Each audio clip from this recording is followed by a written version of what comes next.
नमस्कार, आदाब। मैं हूं आपके साथ अलीशा हैदर नकवी और आप सभी का अभिवादन है डीएनपी इंडिया पर।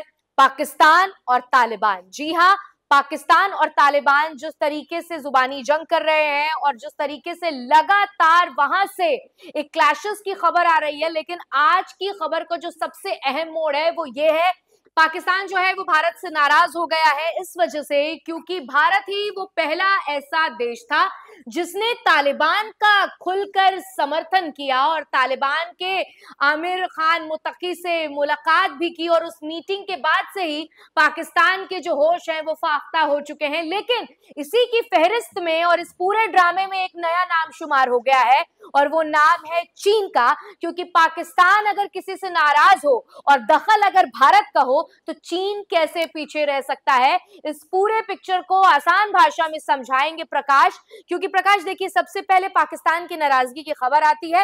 नाराजगी की क्या, पाकिस्तान घबरा जाता है जैसे ही आमिर खान मुत्तकी से मुलाकात होती है भारत के सचिव की, और उसके बाद तमाम डिस्कशन होता है, जो तस्वीरें सोशल मीडिया पर आती हैं, तो वहां से पाकिस्तान का नाराज होना लाजमी है, क्योंकि जब भी भारत की इंटरफेरेंस कहीं पर होती है तो पाकिस्तान बैकफुट पर चला जाता है, और बात जब दुश्मन की हो और आपको आपके मजबूत साथी का हाथ मिल जाए तो भी कहीं ना कहीं आपको ये घबराहट तो होती है। लेकिन इसी बीच चीन का भी जो है वो मतलब बैक पीछे से कहिए, वो एंट्री ले ली है उसने और उसके भी कान खड़े हो गए हैं इस मीटिंग के बाद से। तो क्या है ये पूरा मसला, आप समझाइए। देखिए, काबुल में बहुत सारा इन्वेस्टमेंट है चाइना का। वो बहुत सारे इन्वेस्टिंग बहुत सारे क्या कहते हैं डेवलपमेंट प्रोजेक्ट चला रहा है, काबुल में भी, कांधार में भी, अलग अलग जगहों पर। भारत था वहां पर इनिशियली, लेकिन जब वहां पर तालिबान काबिज हुआ तो भारत ने राजनयिक संबंध अपने तोड़ दिए। भारत के तमाम राजनयिक और जो दूतावास था वो सब खाली करा के, जितने भी लोग थे हम लोगों ने सेम टाइम पे वहां से निकाले जिस समय यूएस का आखिरी प्लेन वहां से जा रहा था। ये पूरी कहानी ये है कि पाकिस्तानियों को तो ये लगा था कि ये बगल में हमारे पास जो है, एक होता है ना कि एक ऐसी जमीन है जिसका कोई मालिक नहीं है, क्योंकि तालिबान वो फोर्सेस हैं जो लंबे समय तक लड़ाई कर रही थी। उन्होंने उनको कभी वो उसका लंबे समय तक शासन का एक्सपीरियंस नहीं रहा। आमतौर पर मॉडर्न समय में, वो पुराने समय में शासन जरूर चलाया उन्होंने, लेकिन मॉडर्न टाइम में वो लंबे वक्त तक शासन से बाहर रहे, पहाड़ों में छुपे रहे, लड़ते रहे। तो इनको ये लगा था कि इनको तो हम जो कहेंगे वो ये करेंगे, हमारे हिसाब से करेंगे। दूसरा, इनको ये लगा कि भाई हम मुसलमान, वो मुसलमान, मुसलमान मुसलमान भाई भाई, तो सारे भाई जम के जो करना होगा वो करेंगे। और दुनिया, उनको ये लगा कि अफगानिस्तान के जरिए हम क्या कर सकते हैं, तो अफगानिस्तान के जरिए जितने 2 नंबर के काम है, वो ड्रग्स हो, वो हथियारों का लेन देन हो, दुनिया भर में अफगानिस्तान की रूट से होगा। तालिबान जब वहां काबिज हुआ तो तालिबान ने अपनी एक सेल्फ आइडेंटिटी बताई कि भाई काबुल जो है वैसे ही चलेगा जैसे किसी भी देश की राजधानी या किसी भी देश का प्रशासन या सरकार चलती है। हम आपसे डिक्टेट नहीं होंगे। वो ठीक है जी, आपने उस दौर में हमारी मदद की, उसके लिए बहुत शुक्रिया, लेकिन आप जो कहोगे वही हम करेंगे, ऐसा नहीं होगा। दूसरा क्या है कि अफगानिस्तान में एक जगह है जिसको चिकन नेक कहते हैं, वखान कॉरिडोर है, वो कभी सिल्क रूट का हिस्सा हुआ करता था। वो इलाका जो है गलियारे से होता हुआ तजाकिस्तान और चीनी बॉर्डर तक जाता है। ये हिस्सा वैसा ही है जैसा हमारा सिल्लीगुड़ी कॉरिडोर है, जिससे पूरा नॉर्थ ईस्ट जुड़ता है।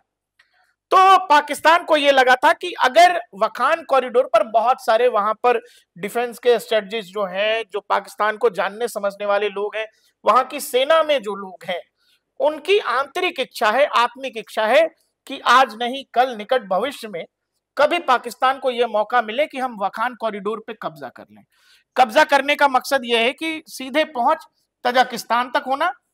दूसरा, चीन का यह था कि अगर ये वखान कॉरिडोर हमेशा अफगानिस्तान के पास रहेगा, आज नहीं कल, निकट भविष्य में एक खतरा हमेशा उसकी तरफ से बना रहेगा, जो चीन मुसलमानों के साथ अपने देश में करता है। चूंकि तालिबान का वहां शासन है, तो किसी दिन अगर तालिबान का मूड घूमा तो संभव है उसके लड़ा के वखान कॉरिडोर से चीनी सीमा की तरफ का रुख करें। जिस तरीके से आपने मुसलमान भाईचारे की बात बताई, तो मेरे जहन में भी एक सवाल आया है कि अगर भारत में किसी भी तरीके की मिसअंडरस्टैंडिंग हो जाती है, मान लीजिए कि कभी हिंदू मुस्लिम क्लैशेस हो जाता है, तो देखिए पाकिस्तान वो पहला देश रहता है जो आलोचना करता है कि भारत के देश के मुसलमानों के साथ बेहद गलत हो रहा है, ऐसा नहीं होना चाहिए, और हमारी ही सरकार पर सवाल उठा देता है। लेकिन दूसरी ही तरफ आप देखिए कि तालिबान में कौन लोग है, तालिबान में भी मुसलमान लोग हैं। क्या वो अलग से किसी ईमान को तो नहीं लेकर आए, या वो अलग से कोई किताब तो नहीं पढ़ते, उनकी भी कुरान शरीफ किताब है, वो भी नमाज पढ़ते हैं। लेकिन जब आप हमला करते हैं और 50 लोग मारे जाते हैं, आप खुद मुसलमान होकर मुसलमान का खून बहाते हैं, तो फिर पाकिस्तान किस हक से ये कहता है कि भारत में अगर कुछ भी होता है तो आलोचना करने के लिए खड़ा हो जाता है। और रही चीन की बात, जिस तरीके से चीन में उइगर मुसलमानों के साथ होता है वो भी जग जाहिर है। तो जब कहीं पर मुसलमानों के खिलाफ बात होती है तो ये सारे देश इकट्ठा होकर आलोचना करते हैं। लेकिन आज खुद ये मुसलमान मुसलमान का खून बहा रहे हैं, और वो भी ऐसे नहीं कि बंदूक लिया और या पत्थर मारी या किसी तरीके से चोट पहुंचा दी। एयर स्ट्राइक कर देते हैं, सीधे एयर स्ट्राइक कर देते हैं, और जो 50 लोग मारे जाते हैं। तब भारत वो ऐसा देश था जिसने तालिबान में 50 जो लोग मारे गए हैं उसके हिमायती में खड़ा हुआ और उसका समर्थन करते हुए नजर आया। तो भारत ने तो हमेशा ही साबित किया है प्रकाश, अगर देखा जाए, कि उसका दिल बहुत बड़ा है। वो कभी भी धर्म, जात, बिरादरी या किसी भी आप किस आइडेंटिटी के हैं वो उसको देखकर सपोर्ट नहीं करता।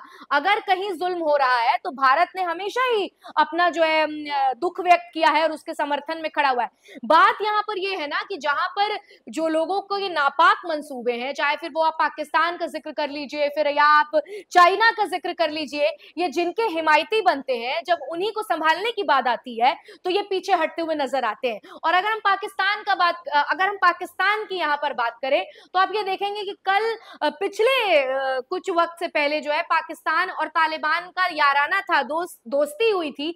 लेकिन अब इस दोस्ती में इतना ज्यादा खलल पड़ गया, इतनी ज्यादा नाइत्तेफाकी हो गई कि एयर स्ट्राइक करना पड़ गया। तो ये जो पूरा ये जो दो चेहरा है, ये जो आप एक तरफ दिखाते हैं कि हम बहुत ही ज्यादा हम खून खराबे से दूर रहते हैं, लेकिन पाकिस्तान ये जो दाग लगा है, ये जो छींटे लगी हैं, ये हर मुल्क से उस पर आ रही हैं। इसका सफाई कैसे करेंगे? ना तो शहबाज शरीफ कुछ जवाब दे रहे हैं, ना तो वहां के डिप्लोमेट्स कोई जवाब दे रहे हैं। उनकी अगर टेंशन जो है वो इस वक्त सबसे बड़ी ये है कि भारत ने जो है तालिबान का समर्थन क्यों किया। पाकिस्तान को सफाई से दिक्कत है, उनको सफाई नहीं चाहिए। वो वही गंदगी अपने देश में भी कर रहे हैं और बाकी दूसरे देशों में भी जहां वो डिस्टरबेंस चाहते हैं आईएसआई के जरिए, अपने खुफिया एजेंसी के जरिए या सेना जिस भी माध्यम से, वो वही गंदगी करते हैं। वो चाहे उनका बलूचिस्तान का इलाका हो, खैबर का इलाका हो, कराची का इलाका हो, वहां के जो लोकल लोग हैं उनके साथ मौजूदा पाकिस्तानी आर्मी, मौजूदा पाकिस्तानी सरकार, उनका क्या रवैया, अपने लोगों के साथ आप क्या कर रहे हो। तो तालिबान की तो बात अलग है जी, चलिए वो अलग देश के लोग हैं, आप पर हमला उन्होंने किया, फिर आपने कर दिया। लेकिन जिस टीटीपी ने पहले सेना पर हमला किया था, वो टीटीपी आपके अंदर के लोग हैं, आप ही के यहाँ के लोग हैं, और उनकी मांगे ये हैं कि भाई आप हमारे संसाधनों का इस्तेमाल केवल एक हिस्से के लिए कर रहे हो, बाकी पाकिस्तान के लिए नहीं कर रहे हो। जिस लोकल जगह से आप चीजें लेकर के जा रहे हो, वो जहां से लेके जा रहे हो, वो सारे इलाके पिछड़े हुए हैं। वो लड़ाई खैबर में हो या बलूचिस्तान में बीएलए की लड़ाई हो, वो लड़ाई सारे संसाधनों की, और आम लोगों को जो फायदा उन संसाधनों का नहीं मिल रहा है, रिसोर्सेज का नहीं मिल रहा है, ये पाकिस्तान की तो आंतरिक लड़ाई है। दूसरी लड़ाई है कि देखिए, मैंने बोला ना कि शतरंज जो है, एक तो आप चेस बोर्ड पे खेलते हो, दूसरा डिप्लोमेटिकली खेलना पड़ता है आपको, क्योंकि पाकिस्तान इस तरह का देश है, अगर उसको उसके घर में उसको दुनिया के अलग अलग मोर्चों पर नहीं उलझाया जाएगा तो वो भारत के लिए परेशानी खड़ी करेगा। वो कश्मीर में कुछ करता रहेगा या भारत के अलग हिस्सों में कुछ करता रहेगा। तो मौजूदा सरकार के पास एक बहुत क्लियर लाइन है कि भारत की विदेश नीति में, भारत की डिप्लोमेसी में पाकिस्तान कहीं है ही नहीं। पहले की सरकारों में होता था कि विदेश नीति ये देख कर तय होती थी कि हमको पाकिस्तान के लिए क्या सोचना है, पाकिस्तान को ध्यान में रखकर देश की विदेश नीति तय होती थी। अब देश की फॉरेन पॉलिसी में पाकिस्तान शायद निचले पायदान पर भी नहीं है, लिस्ट से बाहर है। हाँ, वो लिस्ट में कहां आता है? तो पाकिस्तान को उसके खुद के घर में इतना इंगेज करो कि उसको हमारे अंदर सोचने का समय न मिले। उतना इंगेज हमने पाकिस्तान को उसके घर में कर दिया है, हर मोर्चे पर कर दिया। वो चाहे आप देखो ना, जब वो आईएमएफ में गया था, जो मॉनेटरी फंड है, वहां से उसको पैसे चाहिए थे, लंबे वक्त तक एफएटीएफ में लंबे समय तक पाकिस्तान को ग्रे लिस्ट में रखा। एफएटीएफ वो संस्था है जो दुनिया भर में इन्वेस्टमेंट देखती है और किस देश में की रैंकिंग क्या होगी और किसको कितना फंड दिया जाएगा, वहां क्या टेररिज्म एक्टिविटीज हैं, इस देश की क्या रैंकिंग है। लंबे समय तक पाकिस्तान ब्लैकलिस्ट होने वाला था। ब्लैकलिस्ट होने का मतलब यह है कि उसको आईएमएफ लोन भी नहीं देता। नहीं ब्लैकलिस्ट हुआ तो लंबे समय तक ग्रे लिस्ट में रहा। वो भारतीय डिप्लोमेसी की सबसे, और वहीं से उस एफएटीएफ वाली लड़ाई के बाद से ही पाकिस्तान की कमर टूटी है। मौजूदा समय में आप देखो कि अफगानिस्तान के साथ जो कुछ उसने किया है, पहले भारत ने रिएक्शन दिया कि आपने जो किया वो गलत किया है। उसके बाद एक मीटिंग होती है विक्रम मिस्री साहब की, और उसके बाद सारी कहानी पलट जाती है। पाकिस्तान में हाय तौबा मच जाता है कि ये आपके लिए डिप्लोमेटिक डिफीट है। काबुल में जो डिप्लोमेटिक विन आपने 3 साल पहले लिया था वो अब डिफीट के रूप में है। तालिबानी अचानक कैसे भारत के नजदीक जा रहे हैं।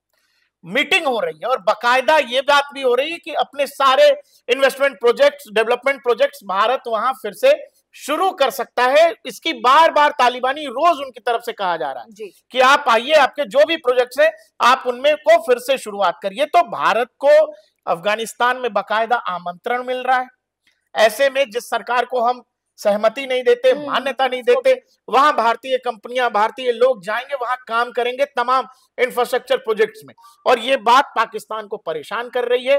पाकिस्तान को ये लगता है कि कहीं ऐसा ना हो जाए कि दुनिया के कुछ देशों को, जैसे आजकल भारत ने हथियार बेचने शुरू कर दिए हैं, चीन के अड़ोस पड़ोस के कई मुल्कों को, फिलीपींस को हमने ब्रह्मोस बेचा है, हमने मिडिल ईस्ट में भी एक बड़े देश को ब्रह्मोस बेचा है, अपने हमारे यहाँ रॉकेट लॉन्चर सिस्टम है पिनाका, वो हमने दिए। तो ये डर है पाकिस्तान को कि अगर एक तो जो अमेरिका हथियार छोड़ के गया है वो उनके जान की आफत बनी हुई है, अगर भारत ने बैकडोर से कुछ उन्नत हथियार अगर पाकिस्तान को दे दिए तो आफत हो जाएगी। तो जिस तरीके से प्रकाश आप बता रहे थे कि ये जो मीटिंग हुई है इसके बाद से ही पाकिस्तान जो है वो घबरा गया, तमाम जो उनकी बिजनेस डील थी उसको लेकर भी चर्चा हुई और डिप्लोमेट्स को कैसे उनके रिश्ते मजबूत करने हैं उनको भी लेकर चर्चा हुई। और सबसे ज्यादा जो एक सोचने वाली बात ये थी कि खून किसी मुल्क का बहा है, बात किसी के लिए हो रही है, लेकिन इसमें आप घबरा रहे हैं, तो ये एक बड़ा सवाल था। और जिस तरीके से लगातार पाकिस्तान भी ये कह रहा था कि वो जो है तालिबान पर हमला करने की कोशिश करेगा, लेकिन कल ही हमने बताया था कि कैसे नईमुर रहमान जो है उन्होंने साफ तौर पर कह दिया था कि अगर पाकिस्तान लंबे वक्त के लिए अगर सोच रहा है कि वो तालिबान का समर्थन करता है या रिटेलिएशन करता है या फिर किसी तरीके से इनिशिएटिव लेता है जंग को लेकर, तो पाकिस्तान ये अफोर्ड ही नहीं कर सकता है। पूरे तरीके से पाकिस्तान के पास इतना आर्थिक मजबूत ही नहीं है पाकिस्तान की वो किसी जंग को अफोर्ड करे। कुल मिलाकर पाकिस्तान सिर्फ गीदड़ भभकी दे सकता है। और ये बात जग जाहिर है कि पाकिस्तान सिर्फ जुबानी जंग ही करता है, वो जबान से कई बार क्योंकि बोलने के पैसे तो लगते नहीं, लेकिन जब एक्शन की बात आती है तो पाकिस्तान 2 कदम पीछे चला जाता है। और यही कारण है कि ये वही नईमुर रहमान है जो भारत के खिलाफ खूब जहर उगलते हैं, कश्मीर को लेकर जहर उगलते हैं, लेकिन उन्होंने ही पाकिस्तान को इस बार साफ तौर पर आईना दिखा दिया है कि अगर आप कोशिश करते हैं या आप किसी तरीके से इनिशिएटिव लेते हैं तालिबान की तरफ जंग का रुख करने के लिए, तो ये आपके लिए सही कदम साबित नहीं होगा भविष्य के लिए। क्योंकि पाकिस्तान की आर्थिक हालत क्या है ये जग जाहिर है, दुनिया वाकिफ है, तस्वीरें सोशल मीडिया पर आती हैं, अखबारों के पन्नों पे छपता है, टीवी के स्क्रीन पर पाकिस्तान के जो खस्ता हाल है उससे जग जाहिर है। तो जिस तरीके से पाकिस्तान की जो तस्वीरें आती हैं, पाकिस्तान के इकोनॉमिक सिस्टम में कहाँ कमी है, और शहबाज शरीफ भी जो है इस पूरे सिनेरियो पे अब तक कुछ बोल नहीं रहे हैं, कोई बड़ा एक्शन नहीं ले रहे हैं। हालांकि उनसे सवाल लगातार सोशल मीडिया पर लोग पूछ रहे हैं कि कुछ तो यू हैव टू आंसर, लेकिन उनकी तरफ से कोई जवाब नहीं आ रहा है। फिलहाल आज के इस पूरे डिस्कशन में इतना ही। आपको हमारा ये वीडियो कैसा लगा हमें कमेंट सेक्शन में लिखकर जरूर बताइएगा, और आपका अफगानिस्तान तालिबान के इस पूरे सिनेरियो पर क्या राय हमें कमेंट सेक्शन में लिखकर जरूर बताइएगा। और ये भी बताइएगा कि अगला टॉपिक किस मुद्दे पर होना चाहिए, क्योंकि आपकी राय हमारे लिए बेहद खास है। और ऐसे ही तमाम मुद्दों को आसान भाषा में समझने के लिए सब्सक्राइब कीजिए DNP इंडिया। आप सभी का बहुत बहुत शुक्रिया।